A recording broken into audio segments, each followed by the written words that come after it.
Scriptures to think about during Black History Month. I'm Dr. Divine. I have a PhD in Old Testament, and all month long, I'll be reading scripture through a Black or Black history lens. Let's get into today's text.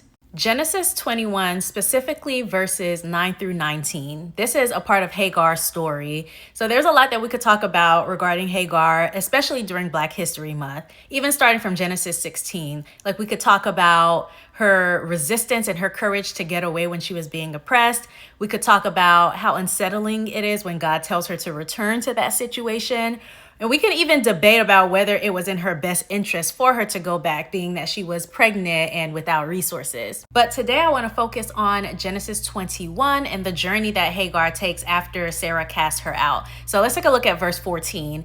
So Abraham rose early in the morning and took bread and a skin of water and gave it to Hagar, putting it on her shoulder along with the child, and sent her away. And she departed and wandered about in the wilderness of Beersheba. So after years of serving them, after years of contributing to their household through service, through her body, through a whole child, Hagar is cast out. And what is she sent out with? Is she given enough resources to successfully build a new life? No.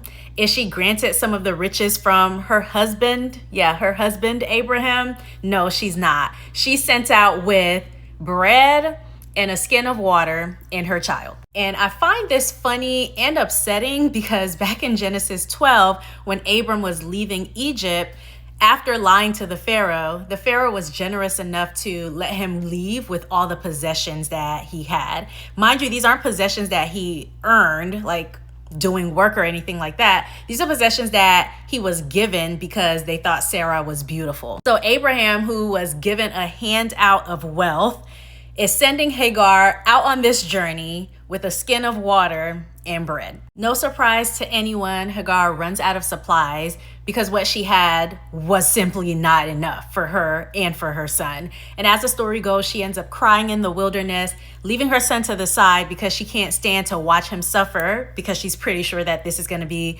the end of their lives, right? And so why do I bring this up during Black History Month?